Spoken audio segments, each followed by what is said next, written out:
Hey guys, I'm Amber and my co-host here is Kelly. Welcome to the Brown Girls Guide podcast, where we discuss everything we wish we knew growing up, plus a little bit of things we wish we knew even now at an older age. Hi guys. Yes, we are always learning, like even now. And I say even now as though we're really old, but honestly, we're still young, or at least I feel young at heart. And and Amber and I are both millennials, and I only mention that because that is actually key to today's discussion. Yes, it is the key. So today we are chatting generational differences among women of color specifically. And we thought that we couldn't have this chat without having guests from other generations join us today. So we've got two guests on our show today, Amanda Lambe representing Gen X and Tamia Muller representing Gen Z. So welcome to the both of you. And please tell us a bit more about who you are, what you do, and where you grew up. Amanda, I think we'll start with you first. Hello, everyone. So, yes, I'm Amanda Lamb. Are we disclosing ages or do they just need to know that I'm Gen X? Whatever you're comfortable with. Okay. So, I'm 46. And what do? I run my own creative agency. And we've been going since March last year. So, the timing was fucking fantastic. Yeah. And before that, I was the MD at an independent ad agency in town. And where am I from? So at the moment, I'm in Rondebosch East, but I spent my formative years in Surrey Estate because both of my parents are District 6 evictees. So Surrey Estate, and then a suburb called Mandalay, which not a lot of people have heard about. I know Mandalay. Yeah. So Mandalay, we must get to at some point because it's I realized the other day, am I allowed to swear on this podcast? Yes, I don't know. Absolutely. Okay. I actually realized the other day that during the 80s, Mandalay was one big bubble of mind fuckness in a world that was burning. Because it was a very we had our BMXs and our swimming pools and our Mnet, and everyone was government employees. And then outside, things were happening.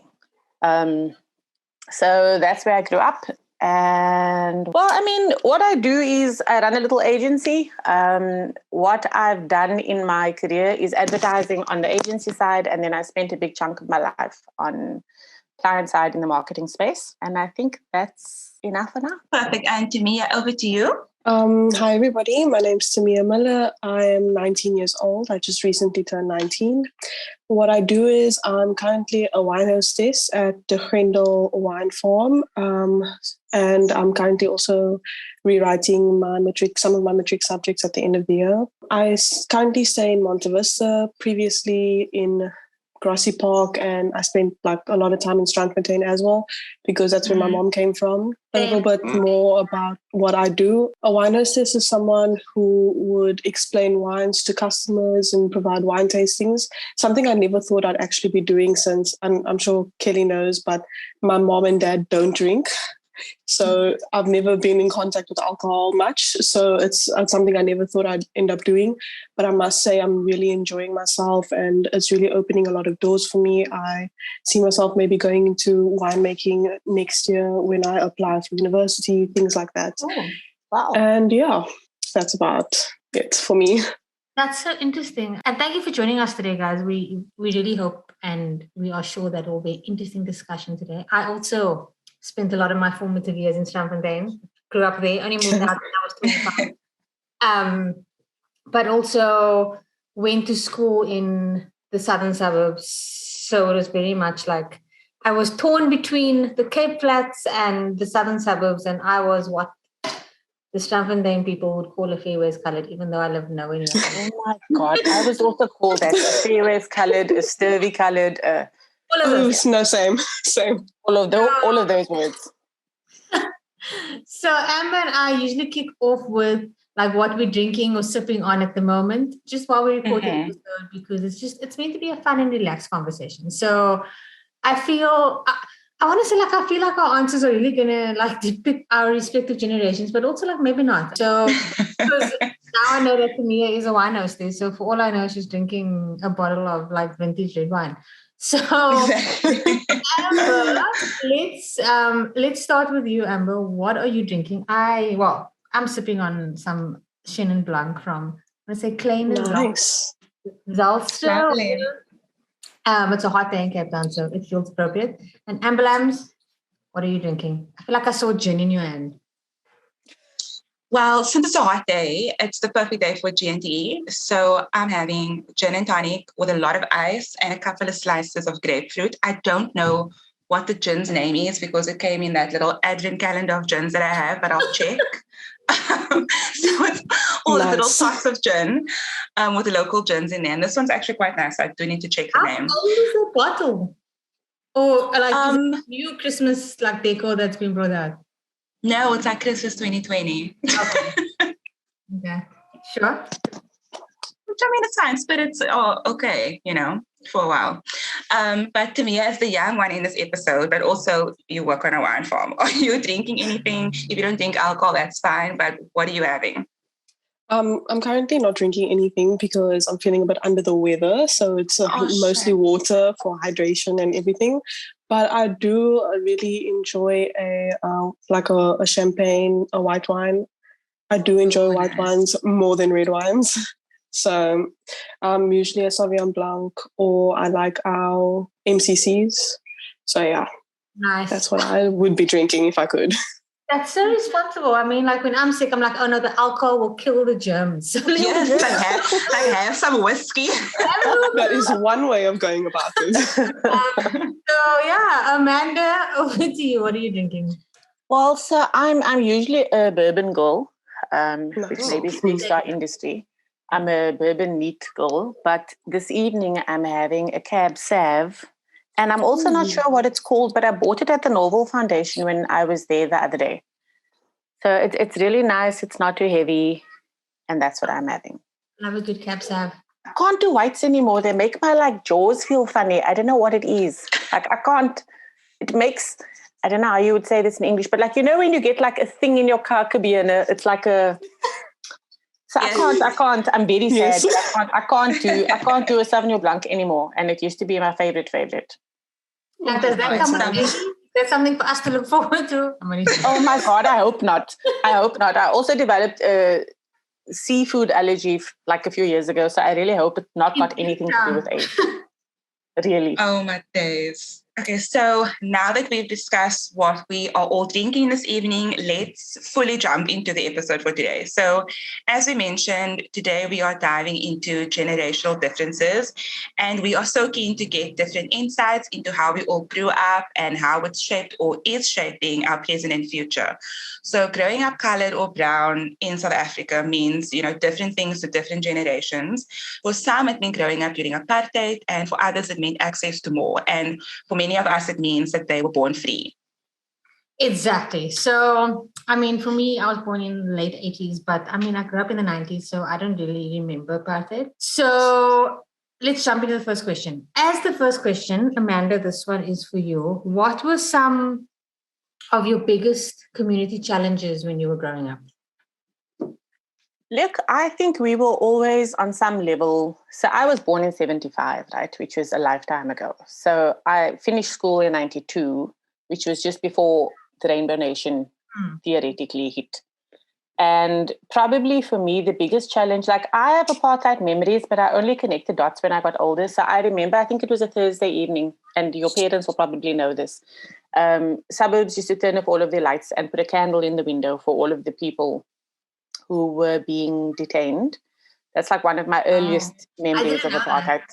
Yeah, I remember in grade 9, we had to redirect the hearse at my grandfather's funeral because there were tires burning in the street. So you registered the stuff, but you didn't actually know what was going on. And also, I think I lived, I spoke about Mandalay. Mandalay was a pretty insulated place in many ways. And really, I went to high school in Mitchell's Plain, which was a fucking rude awakening, because I think in my first week, and also I went to a school that was quite politically active. So my first mass rally or whatever was my first week of grade 8, guys. There was a guy, and I was still 12, I only turned 13 in Feb. And there was a guy, and I'm not going to say his name on the off chance he listens to this, but he hid in a cupboard in the home economics room because he was so freaked out. Which is understandable. You've got police storming the school. And I think that was one of the biggest challenges probably growing up, was trying to get your education sorted when there were some days when you could be arrested for not being at school, like if they find you outside the gate, and then other days you could be arrested for being at school. And I think probably my most distinct high school memory, honestly, is in the first few weeks of grade 8. We had Caspers and police and whatever at the school, and also tear gas. Like you learn how to deal with tear gas, which is a terrible thing to have to learn when you're in your early teens. But I remember they held my school principal up, a white policeman held my school principal up by his collar, like lifted him up from the wall and called him a kleerling vark. And I was like, oh Lord. Oh. Yeah. So, I mean, yeah, I went to school during, I wouldn't swap it for anything because I think there's an awareness. Like now when I tell my kids about it, intellectually they understand it, but they can't ever, I'm sure with you guys also, you can like intellectually understand what I'm saying, but you can't actually process it. Yeah. And that was really a big chunk of high school for me, was also learning to pick a side, really, and not being like an on the fence person. So that was probably one of the biggest challenges. And then all of the other normal stuff that goes with growing up. I guess it's a bit like COVID. Like you have to have your normal life and deal with COVID. And then in the 80s and 90s, you had to have your normal life and deal with what was happening politically, which was not easy. I can imagine. I mean, my biggest issue in high school was just like making friends, I guess. Or I mean, I didn't even I don't even know. Like I couldn't even think of a big issue in high school, and I just know that there's a generation that had to deal with, like you said, like the police coming to the school and tear gas, and to me it blows my mind. And kids disappearing. Like kids would be at school one day and then they just would never come back, and then you would find out that they were picked up. That was, I mean, I hate to say normal, but that happened. Yeah. That was your norm at the time. Yeah. Oh, which is kind of fucked up, actually. Very fucked up, actually. Yeah. To me, on the other end of the scale, what would you say are some of your biggest community challenges? It could be at school or within the community that you live in. What would you say? So, for me, from primary school, we moved to Monte Vista, so I was in a completely white area, and it was really difficult for me because it was difficult for me to fit in. Having curly hair was odd. Having bushy hair was odd, especially when everyone around you had this perfect pin straight hair, and it was just difficult to fit in and find your friends. And all of these racist remarks were constantly made. I mean, I was called a horse. I was called a zebra. I mean, it was really difficult because I speak differently. Like I don't know, people used to make fun of my accent, but my skin color was brown. So they were confused as to why I was speaking a certain way, but I looked a certain way. So I would be made fun of often. And I never really told my parents because I just thought it was like something that happened. Yeah. And I don't know, it went on into high school as well. And then it sort of just became like, oh, it's happening. And I was sort of just over it. But in high school, it sort of became worse because they're bullying, and people they were just different in high school because they were older and they saw things differently. And especially since I went to Fairbairn College, I mean, I would highly recommend that you do not send your child there. Fairbairn College is good to know. It taught me a lot of things, and I'm grateful for that because it's made me a better person and a stronger person. But on the same hand, like things aren't handled correctly in Fairbairn, and it was sad that I had to grow up with that. And my issues seem very small compared to police showing up at your school and threatening your principal, but it happened, and it's difficult for children to fit in because society says that you should look a certain way, you should be a certain way, and act a certain way when you aren't that way. Yeah. So that for me was just... Yeah, I think it's important to note that, I mean, you might not have had tear gas at your school or riots or anything, but it doesn't obviously invalidate your experiences that you did go through. I can't imagine what it must have been like to have gone through a racist incident. I don't remember going through any racism, but I might have just blocked it out because I went to a very white school and I started in 94. So I must have experienced racism. I just don't remember. Maybe you blocked it out because Yeah, it's the possible. variables 94 and racism, it just goes hand in hand. Maybe your Exactly. brain just thought, let me So maybe just I protect blocked it this out, or child. maybe like I don't know what my brain has done for me to cope with it or anything. But obviously I didn't have to go through it. And I do feel that the younger generation today has to face so much more. Like you have so much so much like bullying and even just online bullying, like weird, like what did we have, like mix it or whatever. Like Amber, you're younger than me. So Listen, you sound like you had a dream of a high school and school experience. maybe I'm just naive to what was actually going on. I don't know. Amber, what did you go through? Well, for me, like primary school, I went to a white Afrikaans school. So already you can just imagine. And a lot of these things you only understand fully retrospectively because then you can put, like actual terms to what you experience. So because all of my teachers were white, all of them, most of them were Afrikaans, they did have these conscious or even unconscious biases against us as colored people. And when I moved to high school, like this school is obviously no stranger to its share of bad PR, but let's give it some more bad PR. I went to Settlers High, and Settlers is notorious for just having some shady news around them. I think they've done better in recent years, but when I was in high school, there were so many like microaggressions that we had to deal with that at the time we just thought we had to abide by because what they wanted was the right thing. So simple things like we couldn't have karimos, those backpacks, so karimos. Yeah. We couldn't have those because it didn't fit the standard of the school. AKA, it's too colored, it's too ham, you're not allowed to do it. Girls with curly hair or like 4C hair weren't allowed to wear braids because that's not your natural hair. You're not allowed to wear that. It was a struggle if you had to wear a scarf if you're Muslim. Like there were so many things that you had to deal with as kids. And on top of that, just the normal like bullying you also go through. Like we've all experienced varying degrees of bullying. But we also had some teachers who were questionable to say the least. Wow. But that's a totally different topic on its own. Yeah. Oh, I do remember it. But yeah, we had to deal with a lot of microaggressions. Yeah, and we had, like, just to give you an example of how, like, inherently racist this place was, in front of the school, there was this huge mural of a settler, like, shaking hands or, like, bartering with a Khoi person, showing, like, oh, what a, like, a lovely, like, a camaraderie. Yes. I mean, the name of the school is The Settlers. So, yeah, and our houses were, like, Bain Shore. Sorry? Like, the name of the school is... Already. She's already racist. The Settlers, I mean, honestly. Dealt with a lot of slut shaming as girls at Settlers because, kids are mean. And I don't know what sparked this rumor, but it was like a running rumor that all the girls that went to Settlers were just sluts. So we got called like Slitlers or Slutlers. So there was a lot of like name calling. Yeah, so wasn't the best. Now, I was going to share an anecdote. So my oldest is 23. Well, will be 23 next month. And when they were in grade 5, their white teacher, and I'm also not going to name the school, their white teacher told them that apartheid actually happened because black and brown people couldn't look after themselves. And so they asked the white people to take care of them.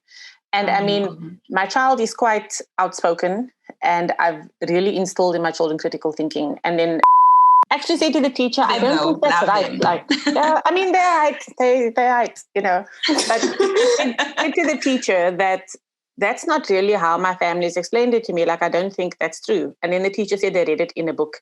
And so, of course, my child harassed this teacher for weeks about this book. And eventually I said, you need to let it go because there is no book.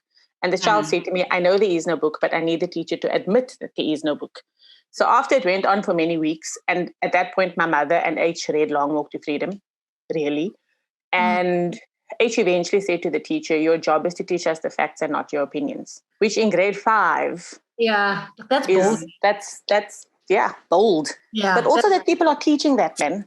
I actually can't believe that that is what we're on. And look, I'm gonna say now, I feel like I come from a generation that was sort of, I don't know if doctrined is the right word or indoctrined is the right word, or there was, I don't know what the word is, but I feel like I come from a generation that at the time when I was in high school and in my formative years, we were sort of, I won't say we were taught, it wasn't actually taught to us, but it's a belief that I know I had. We were just like grateful for what we had. I was grateful to go to a former Model C school, like in primary school and high school.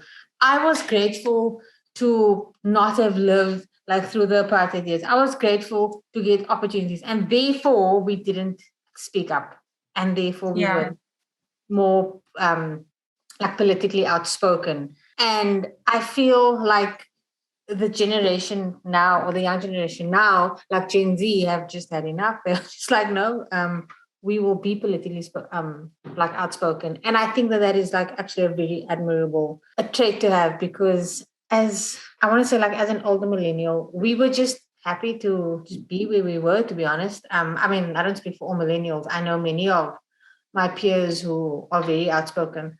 But yeah, I think myself, I was just I think grateful for what I had. I think there's also a lot to be said about like our age group, Kelly. Well, we're not the same age, but like this bracket that we are in, our parents lived fully through apartheid. So I think a lot of parents don't really want to talk about it because it was so traumatic. And because for them, I think for a lot of people, it was easier to just keep pushing and to just work to give us, a lived experience that wasn't as traumatic as theirs. So I think that's why, like you said, you don't remember like racial aggressions at school. I think it's just because our parents shielded us from so much, because they if it was subconscious or they did it, consciously, just to keep us from experiencing the things that they did. And I think a lot of people just chose to move on because it was so much to handle. The whole experience of apartheid was just so traumatizing that the easiest thing, or not the easiest, but the best way they saw fit was just to keep moving and to just give us a better childhood or life. You know what I mean? I do. And I think you're right. Shall we move to the next question? Do it. I want to just say something about the previous question. It's funny listening to you guys, like listening to Tamia, listening to the two of you, because the one thing I did not have to struggle with, obviously, was being othered. Okay, as we spoke about earlier, I was often referred to as the sturvy one, but there was nothing overt. We had very little bullying, and we actually had teachers who were terribly invested in us. And so for me, at least, even though all of the shit was happening because the world was burning, school actually really, for the most part, was a very caring and safe space.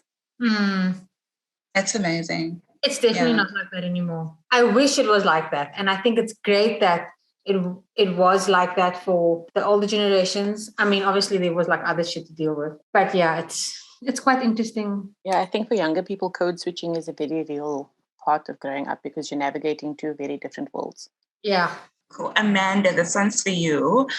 Were there things that your parents said that you swore you would never do with your own kids? How long do we have? No. We have all the time. I think, so my parents also were quite, my father was the provider. Like, I don't have a lot of memories of even really seeing my dad, and I only appreciated it when I got older. The man was working overtime, and on weekends he was doing private jobs, right? Because he was a boat builder for the Navy. That was his job. And in his free time, he used to refurbish like private yachts. So I don't have a lot of memories of my father being actively around, but now I appreciate why. My mother was very much the primary caregiver. She was also a stay-at-home mom, which is something that I swore I would never be. That was the one learning that I took from that. So there's a lot of stuff. I mean, when I went to school, I was actually telling a friend the other day, when I was in grade 9, I think, I wanted to do home economics or typing, one of those subjects. I can't remember. And I remember the teacher saying to me, smart girls don't do typing and home economics. And also, I grew up where kind of what the teacher said was the law. So I was one of a handful of girls who did fucking geography, for example. And even when I finished school, and this is something that I really decided to do differently with my own children. When I finished school, I wanted to go and do a BA because languages has always been my thing. And then again, the school said, like, clever girls don't do BAs. So I was coerced, I guess is the word I would use. And it's a good thing my parents aren't listening because they're both dead. But I was coerced into doing a BCom, and I hated it. I hadn't done commerce subjects at school. I had no interest in it. And a year and a half into the degree, I was like, fuck this. And then I went to work. And then I studied marketing later on part-time. So the one thing that I saw, probably the biggest thing that I saw I wouldn't do with my kids, is force them in any particular direction. And I remember when I was in grade 9, also went to a very traditional school. All I said is school doesn't have to be a headache, and not every subject needs to take 24 hours of your time. Yeah. So like choose a variety of subjects, but also school can be fun, which is not really something I experienced because it was all about like academic results. And even university, I was like, the only thing I had was like, you don't have rich parents who can kind of bankroll a gap year. So there will be no gap year, but I really don't care what you go study. Like, go and get a degree. I've seen how difficult the world is when you don't have it entering the workplace. And I also didn't push in terms of subjects because like my kid did very well at the end of high school. There were 7 A's. So everyone thought they were going to go study like whatever, law or medicine or actuarial science. And they did an arts degree. But I didn't interfere and they did very, very well. So that's the one thing. And then my son is a very different case. He's a neurodivergent, very interesting young man. So I think that was the one thing, is that we were forced to do things that we didn't want to. Also, we didn't really have voices when we were growing up. So in my family, with the kids, we have family meetings where you are allowed, like you bring an agenda, you go through your points. No one's allowed to interrupt you until you're done. That's so cool. We do best part, worst part. We talk about like the best part of your day, the worst part of your day. So that, because all kids really are small adults, right? But they have their own opinions and their own viewpoints and whatever. And then hidings, I guess, is the biggest one. We grew up with hidings. Oh, I hate hidings. I have never. My one child will be 23 next month. The other one will be 17 in January. And I've never given a hiding. And I think that emotional blackmail is a far more effective parenting tool. Definitely. Definitely. That was what I went with. So I guess Amanda, you would love my mother because she's the same. I think like, you really hurt mom's feelings. What you did really hurt mom's feelings. Yeah. And also, of course, I've just raised my children because I have a non-binary eldest and then a 60. We're very careful about the language that we use. So even with my son, we won't say, is there a girl you like?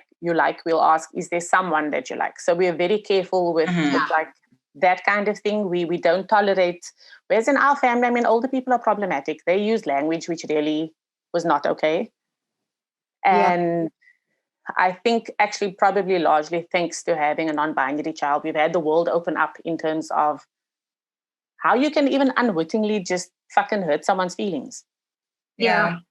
So we're quite careful with the language that we use. I'm trying to think if there's anything else. And then maybe I've been more honest with my children. I mean, I think, Amber, was it you who said it was so terrible that maybe our parents just decided to get on with it? Yeah. I've probably been, look, both of my kids went to Model C and private schools. But I've also made very clear to them the sacrifices that it took for them to be able to enjoy that. Because I think it's okay as a parent to be vulnerable, which I don't think my parents were not comfortable with that. They kind of had the strong face, everything's fine, we'll sort it out. It was only when my mother told me that she used to use one chicken to make 3 meals. And then I was like, fuck, Mom, were we poor? Because I didn't feel poor. Yeah. And she was like, she used to cut the legs, wings, and thighs off to roast. And then she used to make a pie with the breast. And then she used to use what was left for stock, for soup. And I was like, imagine one meal, like 3 meals with one chicken. It really blew my mind when she told me that. And then I think for me, the biggest thing, I've just always encouraged my children to believe that the world is big. Because I think for a lot of us older people, life was quite linear. You went to school, you went to study, you met someone, you got married, you had kids. There was like an expected path that you took. Yeah.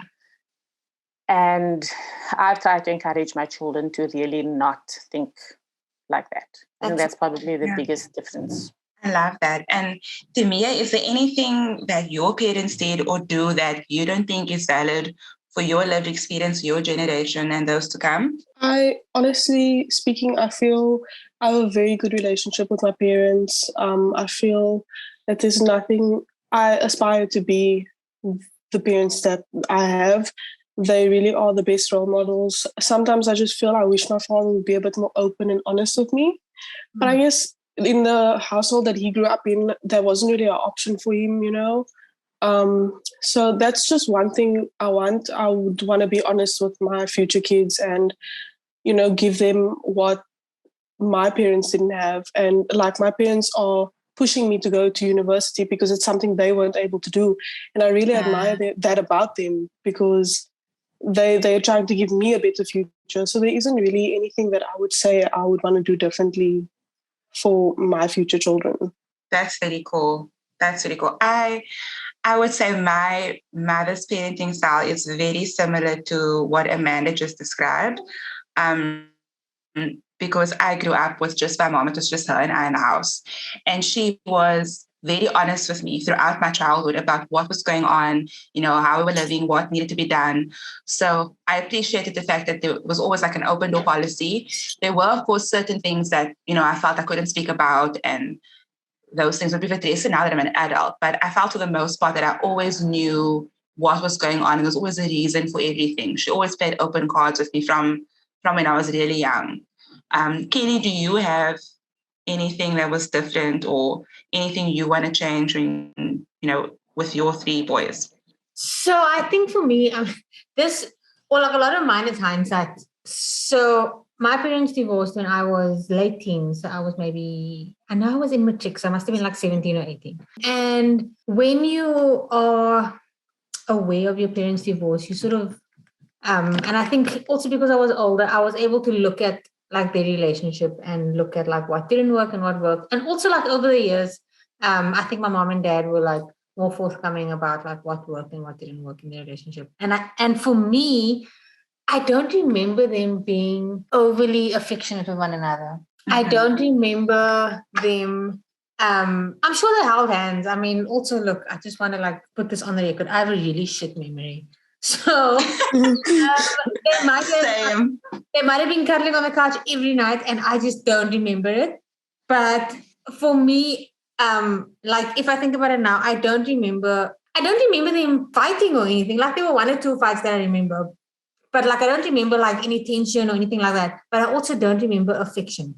And and for me, like that's important. So with my husband, I think also because I'm the stepmom, and I feel like already the boys have gone through a lot because their parents divorced, and I want them to see a good relationship. I want them to see a relationship that works. And their dad and I are always affectionate. Like sometimes not like super inappropriately so, but like we joke with the eldest one because he's like 20 now. So we'll be like super jokey with each other in a way that we wouldn't like do if the younger kids were around. So I try to make it known that like showing affection for your husband or wife or your partner is great. It's actually like wonderful. To walk in public holding hands and then just like randomly stopping and kissing one another is great, and it's wonderful. So I try to make sure that they see that. We don't like say it obviously, but I try to make sure that they are able to see it, and that's important for me. And also I think, and my dad will admit this as well, he didn't contribute much in terms of house chores and children, like childcare. He's a great dad. Please don't get me wrong. He is a great dad, and I can lean on him for anything and everything, and he will literally be there for whatever. But in terms of like walking us across the road, as an example, to the lady who looked after us when we were much younger, he didn't do a lot of that. If he did any of that, I would be surprised. And he didn't cook a lot when we were kids. So between myself and my husband, we try to make sure that the boys, especially because they're boys, we try to make sure that they like see their dad is involved in household stuff. He does all the lunch packing. He takes them to school, fetches them at their mom's house. He does all the driving around for them. And he cooks as much as I cook in this house. He does the laundry, he does the dishes, everything. So we try to make sure that they see that, because we didn't see a lot of that growing up. And it's only really in hindsight that I realized that. But I want them to grow up knowing that they, like whether they marry a girl or a boy or like someone who identifies as something else completely, that the household responsibilities are divided, but also that affection, you can show affection in front of your kids, that like you want to show them a good relationship. So that is what I take away from what I grew up with. So yeah, okay, cool. I know we've already spoken about struggles, but let's talk struggles again. Let's go back to that. So for us as millennials, I think this is less like background struggle than more like now struggles. A lot of millennials really want to get into the property market. Millennials are now older. We are starting families. We have families.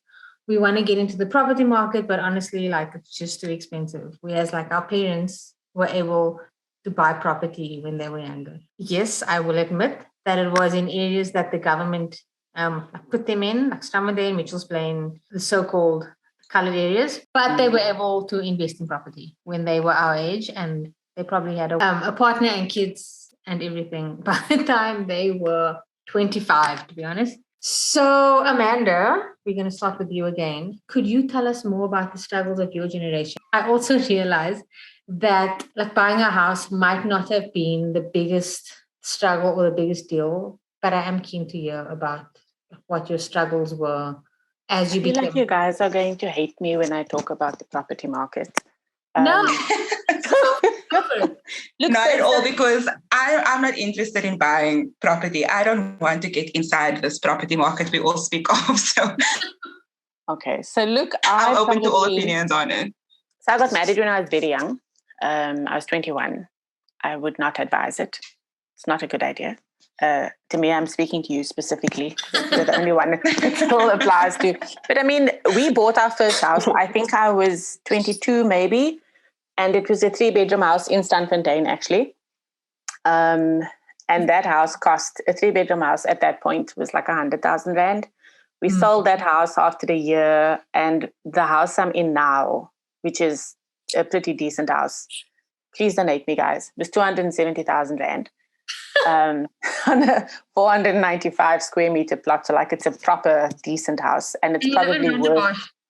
I mean, Rondebosch East, big difference. You in Crawford. Yeah, you in Crawford, basically. But also, I know how much property costs in that area. So exactly. So like now, it's probably worth easily 10 times that. But then I've also been here for a long time. Like my eldest turned 2 year and will be 23 next month. So.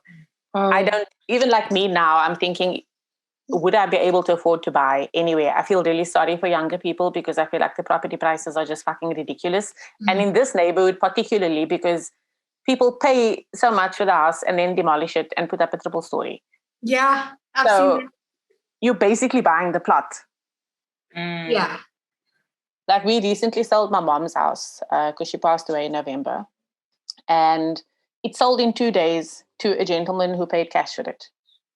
For 50,000 more than we asked. Do you know where this gentleman is? Yeah, Amber's single. We want to know. I would also like to know, please.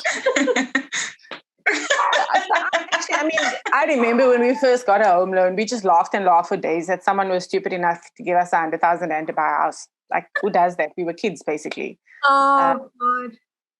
So... yeah, property was easier then. There were some things that were easier and some things that were not easier. Was the question about property specifically? Not necessarily, no. It could be about like as an example, it was easy for me to get into a formal Model C school, and Amber and Tamia actually when we like started our schooling, we had access to better education. Were there any like education barriers or maybe careers, like careers? Look, careers. So I left varsity midway through 1993 and I went into banking where I spent a good chunk of my life. When I started working for the bank, which shall remain nameless, and this is all of the black girls sat at one section. And the colored girls were like kind of interspersed around the office. But if we wanted to use the phone, I remember we had to ask our supervisor if we could use the phone. So work was weird, but also I'm grateful for it in a way because I worked really hard to get to where I am, like really hard. I remember when I was the MD at the agency, because people think like the MD is this person that you don't really bother. And I like to be involved in the work. And when the guys realized, shit, this woman can actually do things, but it's because I had done it. Like my first marketing job was as a marketing assistant where legit I packed boxes. Like I walked around with duct tape. So I think the opportunities for my age, it was more difficult to break in, if that's the word you want to use. Having said that, I have to acknowledge that I think I did as well as I did because I don't present as what most people think the caricature of a colored woman from Mitchell's Plain is. Because I've been asked, am I really from here? Did I grow up here? Am I a foreigner? I got asked every year why I wasn't fasting. I was like, because I'm fucking Catholic.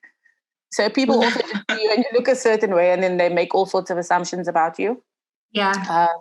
So look, work was difficult, and I think I'm very interested to get into the career part of the conversation because I think the younger people have to do it differently. But I knew I was playing the long game. Like I knew that I was playing the long game. I wanted to get into a position where I made higher decisions, where I was responsible for people who were being hired. And I made a very conscious effort to, in a very real way, drive transformation. Yeah. And I still do that. Even when I work with third parties, I will exhaust all of the person of color options first, because I think that's how you get ahead. Yeah. I have so much to say in response to what you said, but I'm going to hold it off until after 10 years. No, it's okay. Go for it. I'm also quite interested.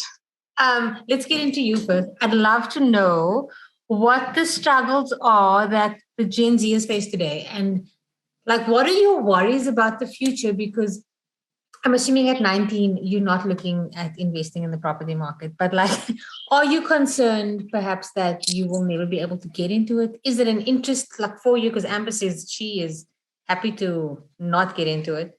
Happy to skip that one, guys. Yeah, happy to skip it. What are like your worries and concerns and your struggles as a young person in South Africa? Personally for me, right about now, I feel my worries are my future. I don't know where I'm going to be, what I'm going to be doing. Everything is so unclear to me because of COVID happening last year. Like, I honestly thought I had everything figured out, sorted, like all my applications, everything was going to happen in a certain way. And then it didn't happen in a certain way. And when COVID hit, like, I don't know how long, I can't even remember how long I've been on for, but I just didn't realize that I got into this routine of just being on my own. And I didn't realize that I struggled with anxiety and a slight form of depression, I would say, where you're zoning out all the time. You're not really focused. You're not really here. You're not really motivated to do anything. You're not really worried about anything. And that was really scary for me. It was difficult for me to get out of that phase, if you could say. So that's something that worries me is, where am I going to be? What's my future like? I can't say I'm really invested in property because I don't think I'm there yet. I mean, you're 19. Yeah. Really? Yeah. I don't think it's something, and also I don't think I'll ever be able to afford it. Like my mom and I are constantly looking at houses because we want to move. But I mean, it's so expensive, and I don't think I could ever see myself doing that or ever being invested in that. So that's just where I'm at.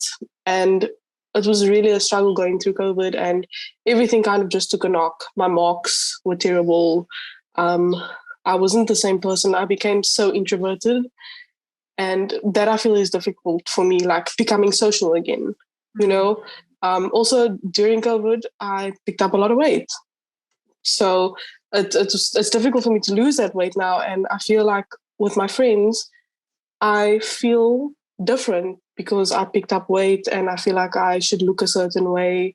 And that's basically what I've been struggling with, is just fitting in and trying to be myself as well.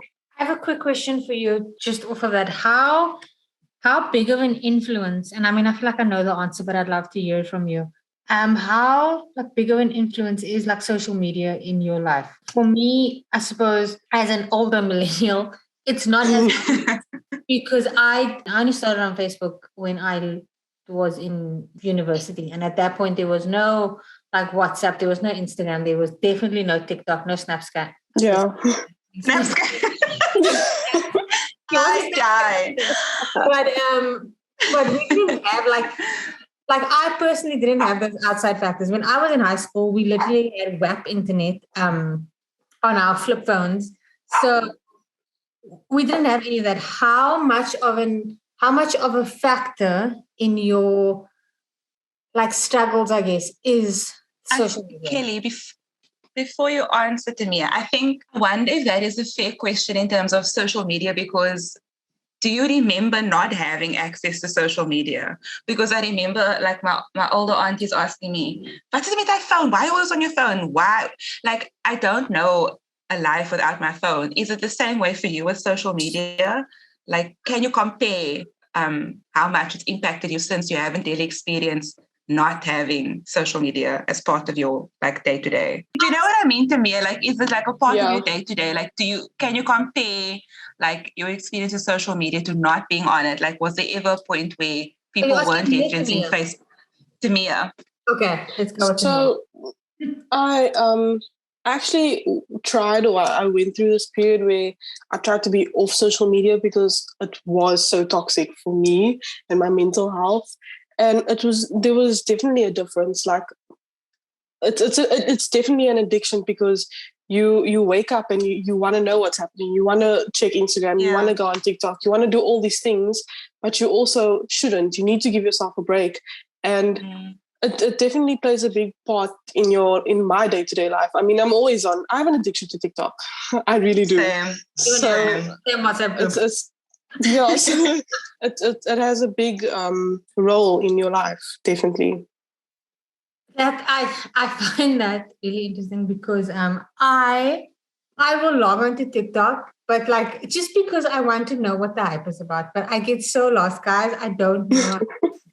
Like for me, because I'm used to Instagram and Facebook, I want to be able to scroll like through things. Whereas with TikTok, I don't think it's like that. I think it just like ends up in your feed. I don't know how it all works, to be honest with you. And I know I sound really old. I'm sorry. You sound like a boomer right now. And like I want everything in like grid form. I want to be able to like look at something in grid form and be like, okay, I'm gonna click on that video. And I'm gonna I know we're going off on a tangent now, but like once you get TikTok, because I know when you open it, it doesn't open like other social media platforms. It doesn't open like others. But one thing about TikTok is that algorithm is going to work for you. So once it has you, 100%. Once it understands what you like, you will not get off that app. Instagram, fuck that thing. Like, it just does not care. It's going to say high-waisted pants. It's going to say paperback pants, and that's the last thing you want to see. It doesn't give a fuck. Mark does not care. TikTok, however, is only going to show you what you want to see. That's why when people joke and say they spend 3 hours in a row on TikTok, it's legit. You can spend 3 hours on it because you only see what you want to see. Are you sponsored by what you like? That's the best part about it. Not Facebook, where you must see you don't have to see another newborn. Like, who wants to see another newborn on Facebook? No one cares. Like, congrats, but like, goodbye. TikTok, you don't see any of that.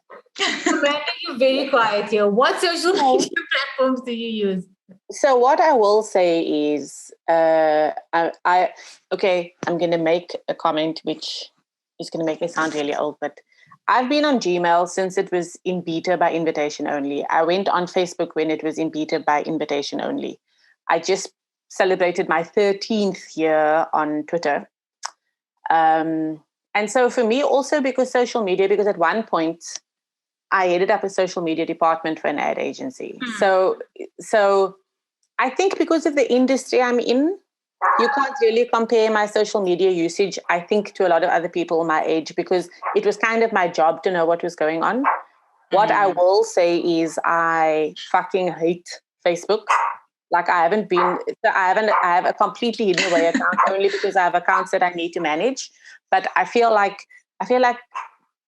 Facebook, I've outgrown it. Let me say that. I used to be a prolific Twitter person. I even ran a social experiment on Twitter at some point, which maybe if we have time we'll talk about. But I haven't tweeted probably since my mom got sick.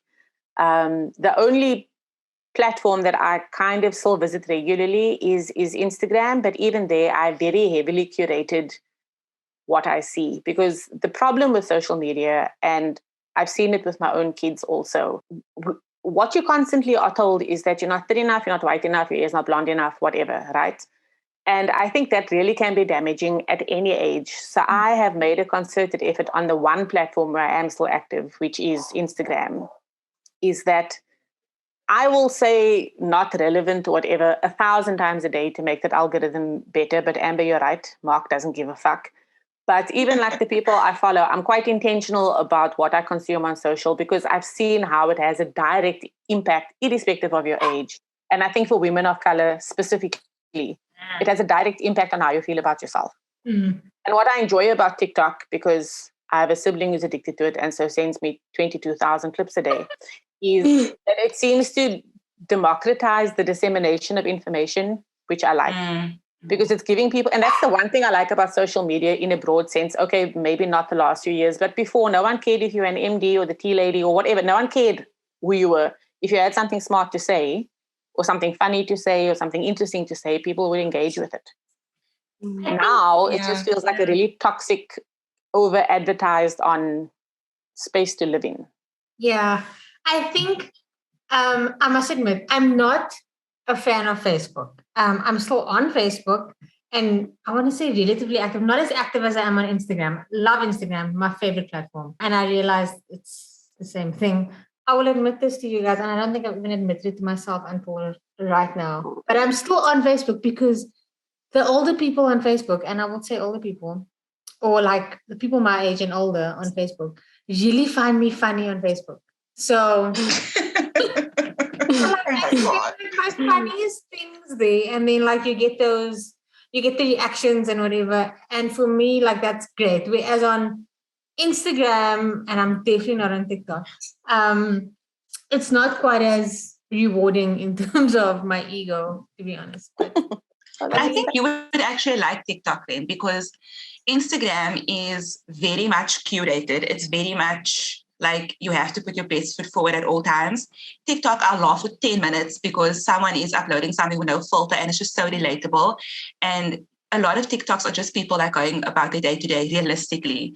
Yes, there are a lot of influencers that still portray their curated lifestyle, but a lot of the things I see are just people being themselves authentically. And I think that's why a lot of people are just so addicted to it, because it's like a no-frills approach to social media. Like you can just post whatever you want. It doesn't need to fit in perfectly to your grid, and there's less focus on looking perfect. I think that's just my experience of it. Maybe then all the jokes are, or all the and it's more like it's jokes at myself like 99% of the time, to be honest with you. And all those jokes, maybe I'll try my hand at TikTok, but that's a conversation for another day. I wanted to just quickly talk about the housing thing and the access to housing. I got into the property market when I was 25, which is young for my generation. I got into the property market when I was 25. I've been in debt ever since, let me tell you. I don't foresee myself ever getting out of debt, but I've been in debt ever since. And I only sold that property last year when we bought the house that we're in now, which is a nice house.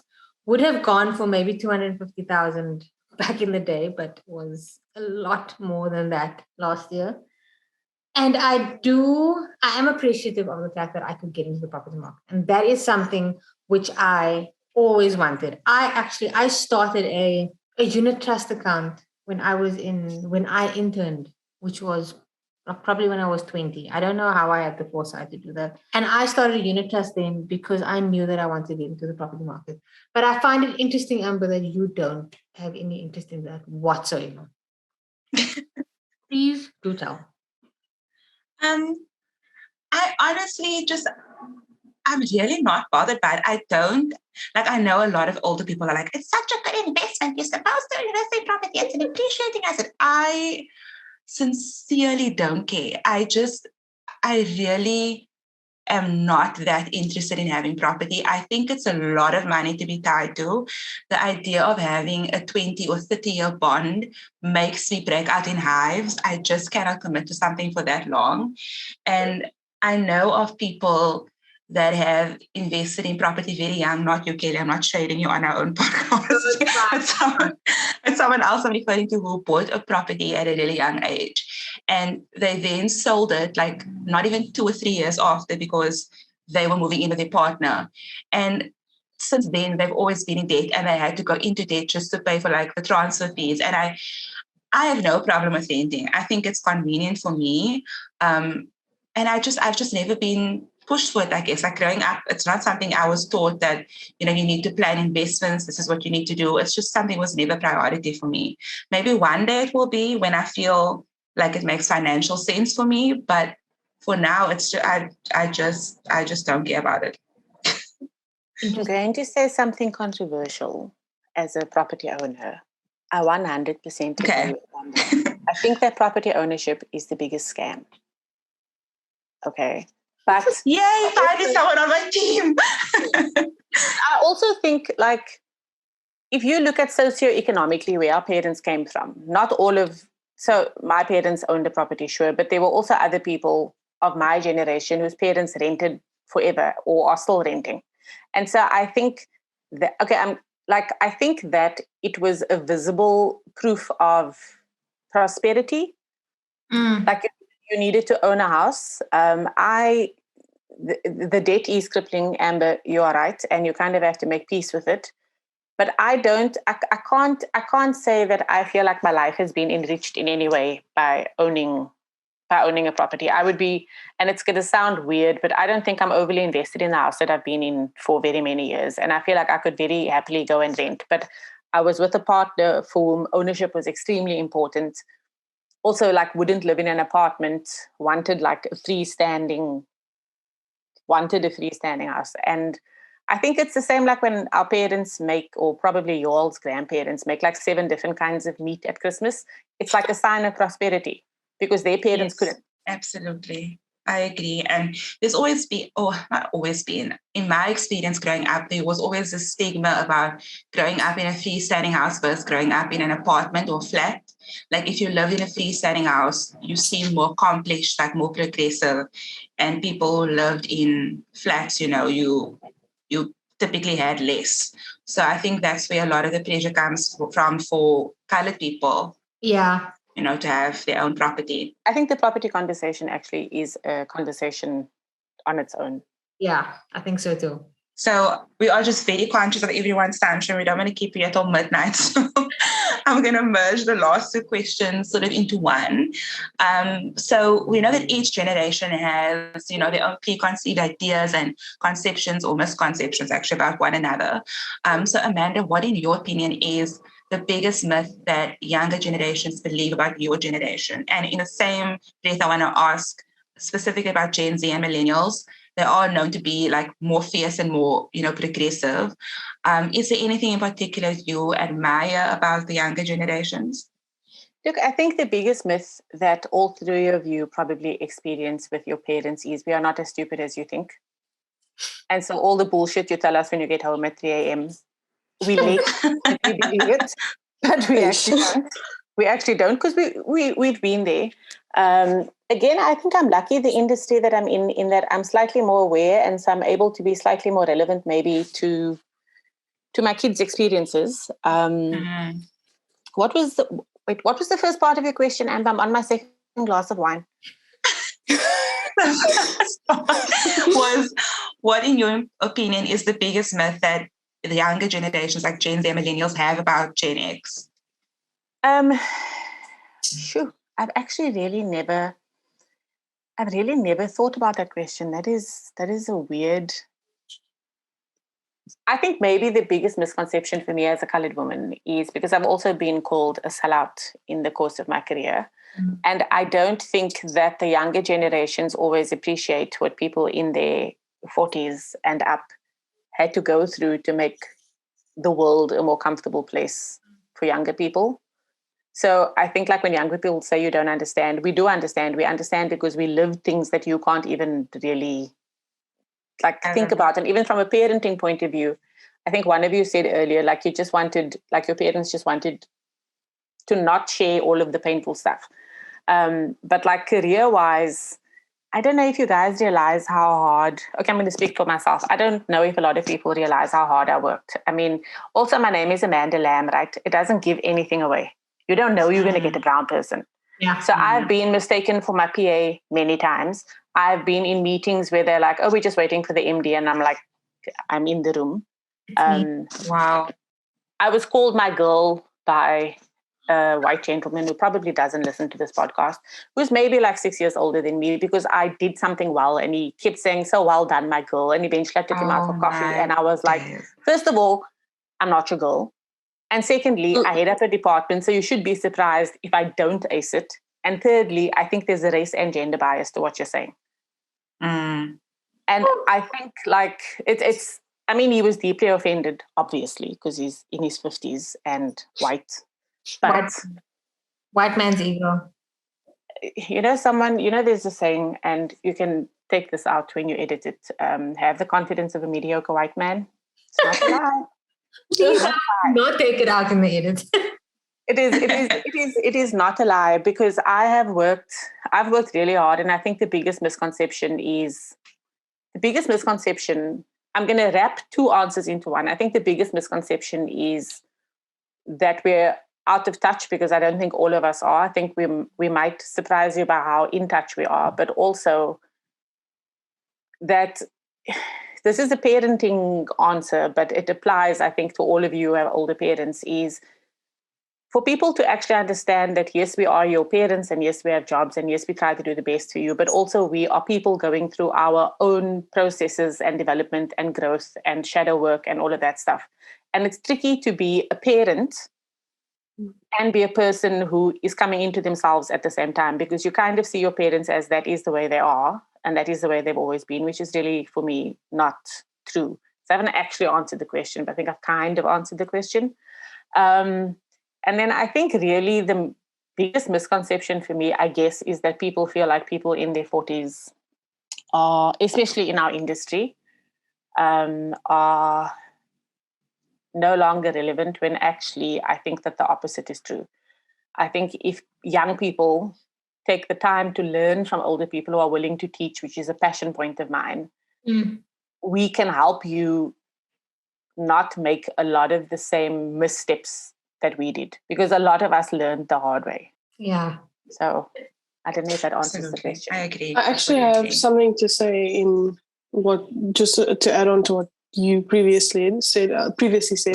So whenever I look at my parents, I don't realize that they also have lives of their own. When you're a child, you sort of just look at your parents and you know that they should be there for you. They just are those people that are there for you, but you don't realize that they also need someone to be there for them, because they are their own person going through their own things. And that's something I never realized. And I feel terrible for not realizing it, because I feel like by me not realizing that, I just made their lives so much harder. So I will definitely say that I agree with one of the misconceptions. So that's just something I wanted to add. And then the second part of the question is, what do I admire about the younger generations? Yes. I'm going to speak generally, because I think for a lot of particularly colored people, we still struggle with this, is that they are less apologetic and perhaps less grateful. And I'm putting that in italics. And I think that the ones who have been lucky enough to have their eyes opened by going to really good schools or going to universities see the world as a bigger place than people might have 20 years ago or 30 years ago or whatever. And the only thing that pains me about that, and I know I touched on code switching earlier, but I feel like everyone who went to Model C and private schools have had a weird experience in terms of race. And that is, I guess I'm proud of them for overcoming that, but also like it's a different kind of challenge what younger people are going through now. It's a different kind of challenge to what I went through, but it doesn't make it any less valid. And I've seen it with my own kids. We actually realized by me sending them to Model C, private UCT, there's such an overlap here with access to education and a race that you're inadvertently exposing your kid to a majority of people where they really don't belong. And that makes me really sad. But I appreciate that younger particularly colored people, because I mean, people of color and colored people, I don't want to get into that because that's another whole hour. But I appreciate that young people also are more open, I think, with saying, I don't agree with this. Or can you explain to me why this is a good idea? Or where certainly my generation, you didn't really talk back. You kind of did what you were told. Yeah. Well, thank you for that and being so open and honest about it. Tamia, do you want to respond? I mean, I'm sure we have a lot of misconceptions about Gen Z. Do you want to touch on what you think are the most or the biggest misconceptions we have about education, but also adding to that, the things that you admire about the older generation? So I think one of the biggest misconceptions is that we are lazy. If that, like, I can understand how it might look from older people's perception or their perspective, sorry. But I would not say that we are lazy. We do have a different way of going about things, but I don't feel that we are lazy. And also that we are so drawn to social media that we'd much rather prefer talking over the phone than in person. Speaking over the phone is just something that was, I don't want to say drilled into us, but it's just something that that's become so accustomed to us. We're not used to having interactions with people, especially with this COVID. Like when we went back to school, it was so difficult to have a regular conversation because you just didn't know how to. You were so used to being on your phone for the past 3 months. It was just different. So that's definitely something that I feel is a big misconception. And I would say that's something I really do admire about older generations is everything that they've gone through for us to be where we are currently today. I know my uncle used to speak about how when he was a teacher during apartheid, he used to speak about how difficult it was and how he would get taken out of class and things like that. And I really admire how strong he is and how he can now tell us and teach us about how we should act, what happened. And that's something I definitely admire about older generations. Thank you so much. I have to echo what you said because a lot of the misconceptions about Gen Z is the same about millennials. Lazy, entitled, phones. We switch jobs a lot. And maybe for some millennials that is the case, but I've literally been in the same job for 4 years. And there was a job I had just out of university that I had for 7 years. So I think a lot of the misconceptions about like Gen Z and millennials are relatively the same. Also, that we really like to spend our money on like avocado on toast and on cappuccinos. And while we do, not spending money on that it's not going to make us any more financially stable, let me tell you. Like we're not like suddenly going to qualify for a 2 million because we stopped like buying cappuccinos every day. So those are just some.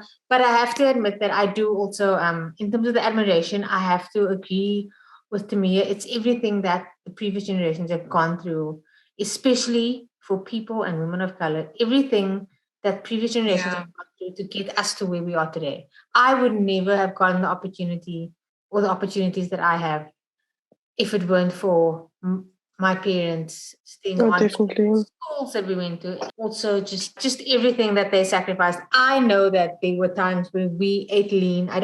Obviously at the time I didn't realize it, but we would have like Vienna food as an example because it was like cheap to make.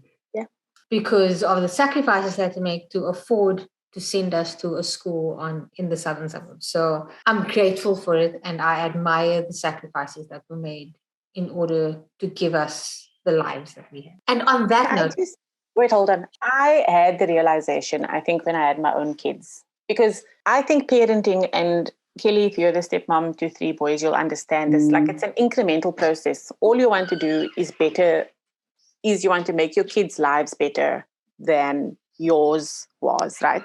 And I remember I was like deep in my 30s and I was in some industrial area and the factory tea whistle blew or whatever. And all of the people coming out in ovals were people my age. And I know this sounds ridiculous, but I was honestly like, what the fuck? And even then I realized, like my dad was a boat builder, which means he did very, very physical work. My mother was for the most part a homebody. And when she did work, she worked in a factory. I never had to do that. And like at that moment, I think I had this realization that for all of their failings, because we are all human and we are all flawed, like my parents worked fucking hard to make sure that I had an office job, and they couldn't send me to varsity. Fine.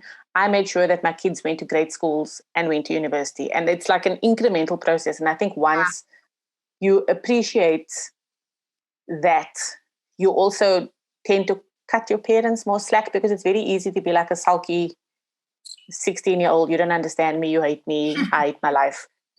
We all went through that. But when you realize, and then you listen to the stories from your parents, like when they were kids, and it's also something you can't identify with for the most part. And so I think it's an incremental job. It's just to make it better for your kids than it was for you.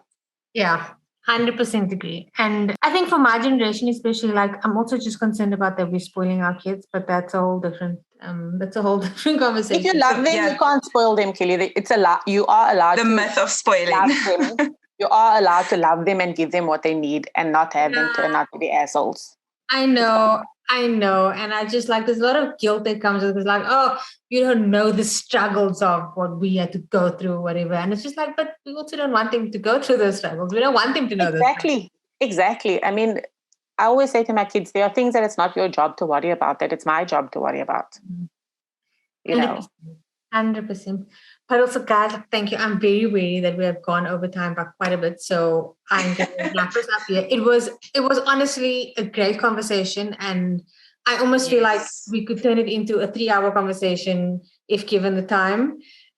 But I will end it here. And it was, I've learned a lot. I appreciate a lot as a result of this conversation. So thank you so much. And thank you. But hold on, we didn't get to the last question, which is the one that I was looking forward to the most.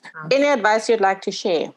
What is your advice? And I actually wrote this down because it's extremely important. So from a person in their 40s to people who are maybe in the midst of building their careers, I have a few pieces of advice. The one is get yourself a mentor. That's like my first. I have been very lucky to have really great mentors in my life. As a colored woman, and this is a difficult one, but I implore the three of you to remember it. Own your space and don't shrink. That's very difficult, but yeah. I know it's very... You can come to me for lessons. I promise you can come to me for lessons. I have learned all about the awkward silences and having tough conversations because I've gone through it. And then I think the last piece of advice is keep your networks going, grow them and use them, because that's how opportunities come up. You're right. I agree. The own your space thing is so important, but it is so difficult. But I think I'm slowly learning how to do that. I hope I'm learning how to do that. I am so tired of tiptoeing around people and like walking on eggshells because you don't want to upset people.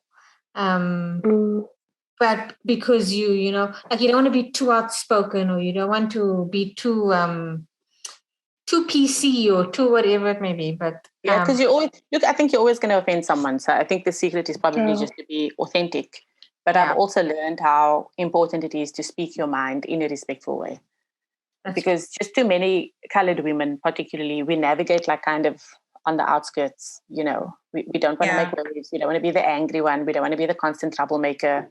I remember there was a race issue at the one place that I worked where a white guy was taking photos and video of women of color having a conversation because something big had happened with a client, and like it was a rowdy conversation.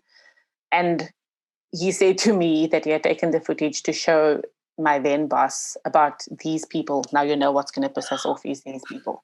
And when the thing actually got escalated, my boss, who was also a white man, said to me, why can't, because I said to him, clearly this is a race-driven thing. And he said to me, why can't that person just be an asshole? And I said to him, he is an asshole. He's a racist asshole. Exactly. And you don't have to think about race or gender really, because a white man is really as privileged as we get.